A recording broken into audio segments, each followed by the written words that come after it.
Ito ay ain, lam, ya, kaf at saka mim. Kaf, mim at saka alif. Alif, ra, sin, lam at saka nun. Masyadong malaki na yan ha, para klarong-klaro sa iyong bulayat ba. Ito ay alaykum kama arsalna. Yan, ganyan yan. Alaykum kama arsalna. Alaykum kama arsalna ila Fir'aun. Ito yun. Tingnan mo yung pagkakaiba. Tingnan mo. Itong isinulat ko na kama ay, kung mapapansin mo dito sa Quran, ay talagang kakaiba. Kaya ito ang point dito na ituturo ko sa iyo, ay itong kaf, mim at saka alif na ito dito sa kama, dahil kakaiba rin ito. Parang hindi ko ito naipakita sa iyo doon sa mga naunang video ko, kaya pansinin mo. Yan, kakaiba rin yan. Yan. Alaykum kama arsalna ila Fir'aun. Kung makikita mo itong ganito ng style ng kaf at saka mim sa ibang page, ay makikilala mo na, inshallah.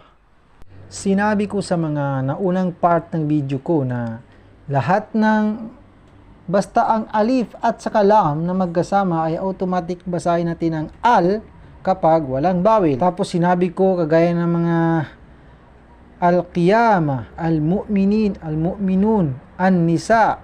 Tapos may nag-comment dun sa an-nisa, bakit hindi ko daw sinabi na al-nisa. Sinabi ko na an-nisa. Ito yung kasagutan. Tama, lahat nga ng alif at saka lam ay al kung basahin kapag wala yung bawel. Pero sinabi ko naman na kapag ang lam ay kahit anong letrang sumunod sa kanya ay may kasamang ganito, ay masa-silent ang lam.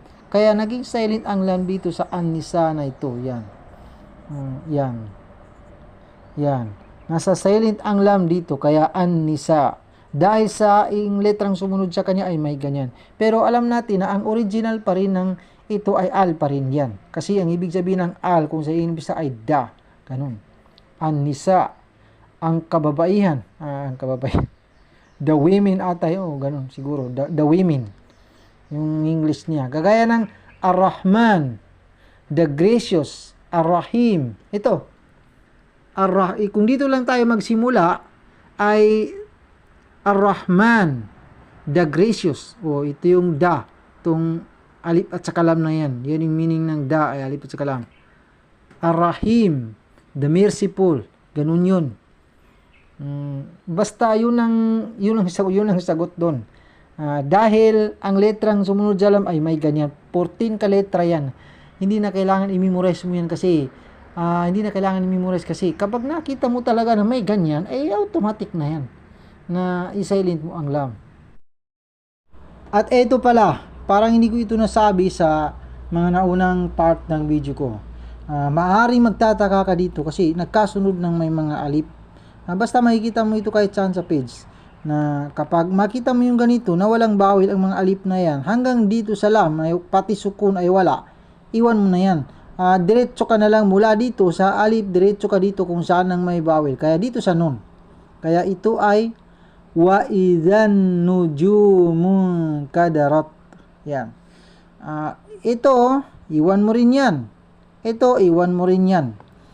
Ang palatandaan kasi sa lam, kapag ang lam ay ang letrang sumunod sa lam ay may kasamang ganyan at masasilent ang lam, pati sukun, wala kang makikitang sukun dito sa taas niya. Kaya ito ay wala. Kaya pati siya na lam ay masasilent.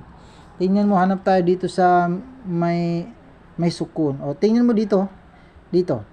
Itong lam ay may sukun. At ang letrang sumunod sa kanya ay walang sada dito. Kaya hindi ito masasilent. Magagamit mo ito.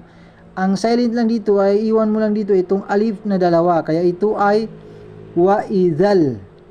Wa'idhal biharu sujjirat. Sujjirat. Yan. Wa'idhal biharu sujjirat. Yan, tandaan mo ha, pag nakita mo ito sa Quran, bakit may mga ganyan, paano na lang, anong gagawin mo? Kaya ganon. Iwan mo na lang yan sila, diretso ka na lang kung sana may makita kang bawi o di kaya ay ganito na sukun. Yan. إذا الشمس كورت وإذا النجوم انكدرت وإذا الجبال سيرت وإذا العشار أطلت وإذا الوحوش حشرت وإذا البحار سجرت وإذا النفوس زوجت وإذا الموءودة سئلت بأي ذنب قتلت وإذا الصحف نشرت وإذا السماء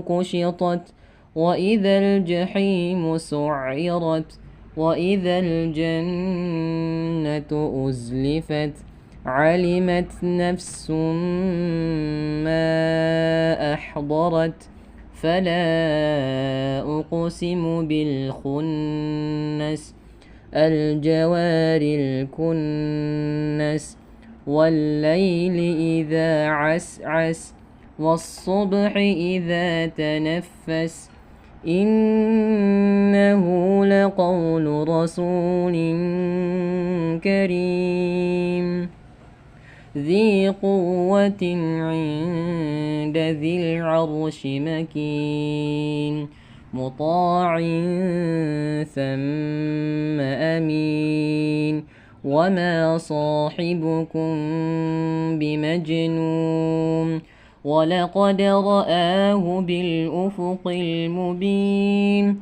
وما هو على الغيب بضنين وما هو